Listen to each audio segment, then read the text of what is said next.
So, one obvious question a lot of people that have been defending this show has been asking is, why is most of us critical about it? Why are a lot of us, from myself to Clownfish TV to Mr. H Reviews to Midnight's Edge, Yellow Flash 2, Geeks and Gamers, Star Wars Girl, IGN, CBR, you name it. Why are we all basically being very critical about this show when we should be enjoying it? Well, it's mainly the fact that, like I've said before and others have said before, this show was sold to us and promoted to us as a direct sequel to the original Filmation series. And, we'd be willing to even accept it as a spiritual sequel. But instead, that's not what we got. Instead what we got was a series that focused more on Teela and her supposed character growth, I guess, and those around her. Basically, what upset us, and we're both men and women that are fans. What upset us is this is just another show that Netflix took the IP of, and Ted Biaselli, who's the director of original programming at Netflix, decided to put his activism agenda into, his wokeness agenda into, or his support for. He decided to put that in there instead of focus on what the series was originally, or what the show is originally supposed to be, and that is basically a direct sequel to the original Filmation as planned. The other thing that makes us upset, as well as the fact that you have Kevin Smith beforehand and even after the show is officially debuted, constantly going back and forth, on how, he feels about, people criticizing it. Like, he's apologizing for lashing out at people like Clownfish TV and others for, speaking their minds about what they had found out about through these people that gave him information through these various sources that were close to those working on the series, to the point that he continues to bash fans or insult fans by saying, hey, you need to grow the F up and stuff like that. So, if you want to know why a lot of people are upset, it's a lot of that stuff and more so. I mean, even when information came out that Ted Biaselli, the Netflix director of original programming, basically is the one that signed off on a lot of this, that really didn't help. I mean, Midnight's Edge did a video where they talked about this, and they basically brought up the sarcastic response that Kevin Smith had given Clownfish TV by stating that, hey, I could have used some of your ideas before we locked the scripts down. And Midnight's Edge basically stated that he feels, in a way, that that's kind of true. It wasn't just a sarcastic remark by Kevin, but there was some truth to it, and that truth being that, maybe Kevin in a way wishes they would have had those ideas that Clownfish and others were spewing out that would have made the series better, and basically what it was being promoted as. Before Ted Biaselli said, took the key and went, yep, it's locked up, it's set, it's ready to go, script wise. And that's another thing as to why fans are upset. Because Ted Biaselli, who is supposed to be a huge Masters Universe fan from the 80s, like a lot of us were, growing up with the series, he, being the director of original programming at Netflix, Kevin Smith said, hey, this guy, is, on the up and up. This guy basically understands what the fans want. So I'm not fearful of what we're going to get reaction-wise from the fans. But unfortunately, what Kevin Smith ended up working with was somebody that, yeah, he is a fan and he knows what the fans want, but also is a guy that will take a knife, verbally, if not from a business standpoint, and put it in your back and twist it. And that's how a lot of fans feel when it comes to this, because he basically lied to his fellow 80s kids, to his fellow 90s kids, to those that grew up with the series when it originally aired, and those that were growing up with the series, when it was being replayed in the 90s, as well as those that grew up on the 2002 series, he basically lied to them. He lied to them, as well as in the fact that maybe when you think about it, some will actually back Kevin Smith on this and say that he lied to Kevin Smith. He manipulated Kevin Smith into doing this series, saying that it's going to be one way, but we ended up getting it another.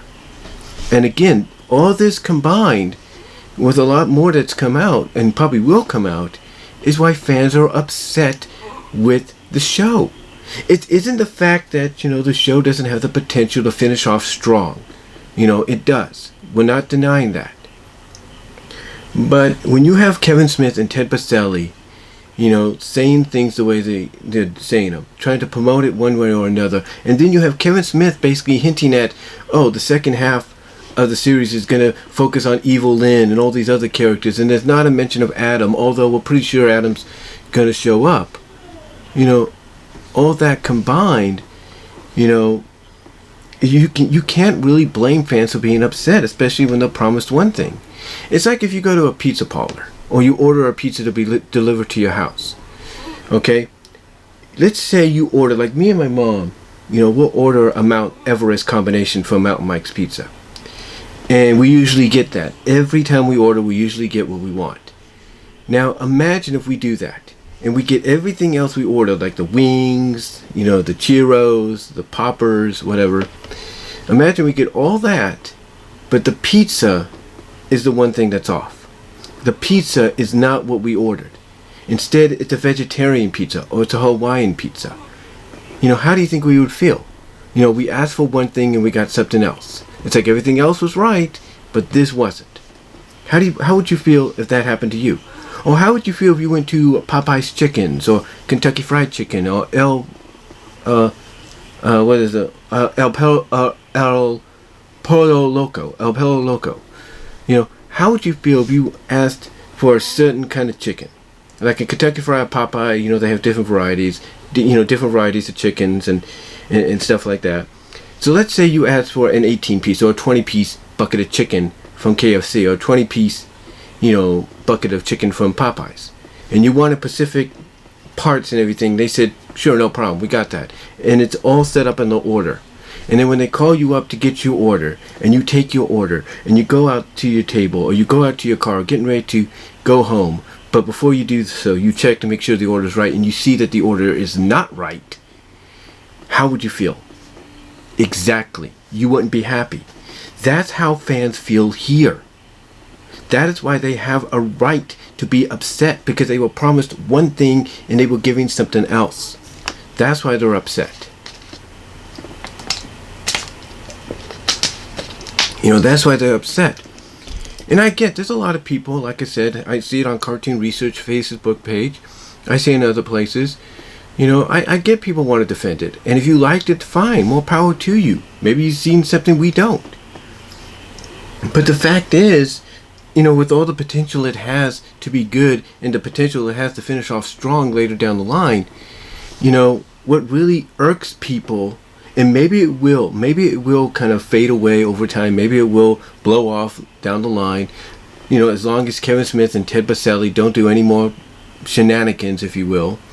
But what really irks people to no end is they were promised one thing and they got something else. They were lied to. And sometimes when you're promised the continuation of something that you grew up with as a fan, and you end up not getting that, it ends up pissing you off to no end.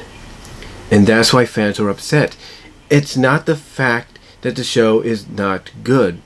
Like I've said before, some people that are criticizing the fact that they were lied to and the fact that the show is like this, they may go and watch it and say, you know what, for all the criticism I gave it, for what it was supposed to be and it's not, for all that criticism, it's pretty good. And the only thing that they critique about it is the fact that it's not what they were originally promised. That the stories might be good, the characters might be good to them, but what irks them, what really holds them from giving it like a decent score, or if you will, once they see it, is the fact that they still feel betrayed. They still feel lied to. They put their trust in somebody who said he was one of them at one point, in Kevin Smith, and somebody else that said he was one of them, you know, from an 80s nostalgic standpoint, and that trust was crushed. And they feel angry. Just like Teela is portrayed in the series, they feel, crazy enough to say this, they feel like her. They feel betrayed, like their trust was betrayed.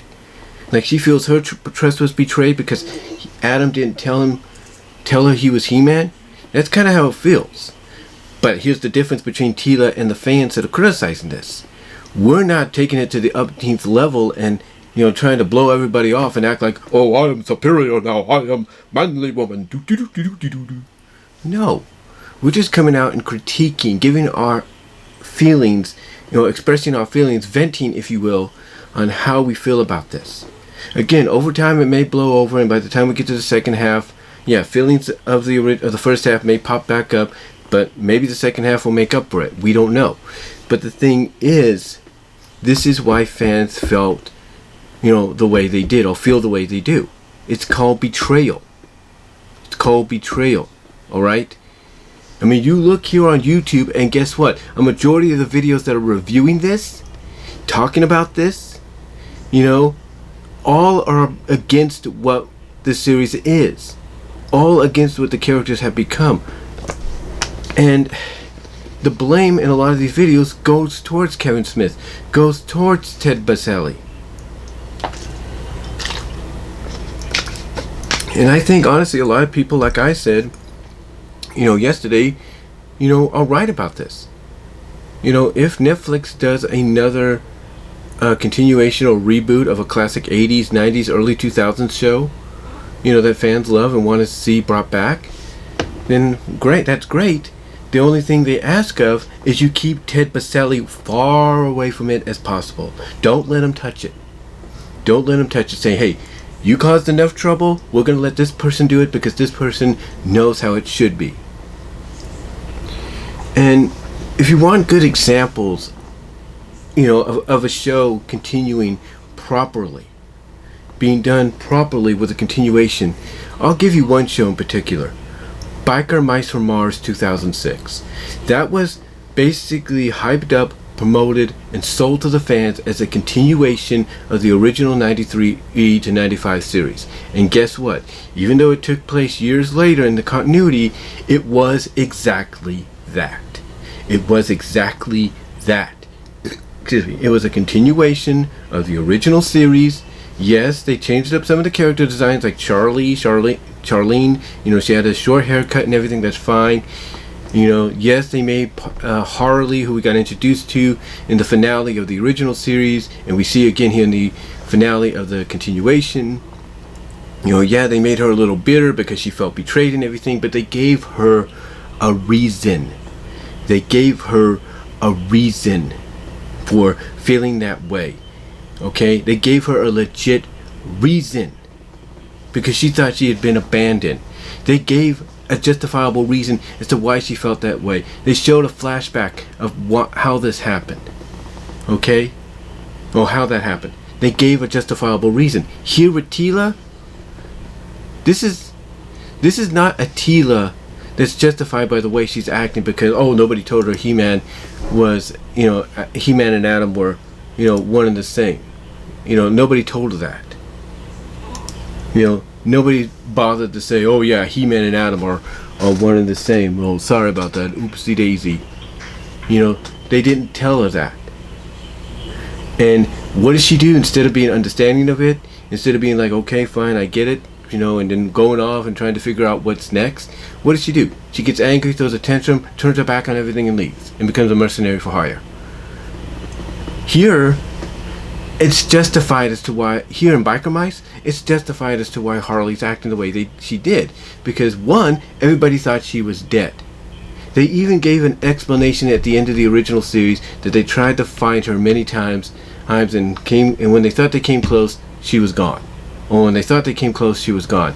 Here, they gave an explanation to the fact that the reason they thought she was gone is she would send out feelers, send out signals, if you will, to throw them off or something like that. Now, true, in the end, did she kind of redeem herself? Kind of. She kind of redeemed herself at the end of the new series. But the thing is, the point that I'm getting at is this. She had a legit reasoning. She had a legit reasoning for her acting the way she did. And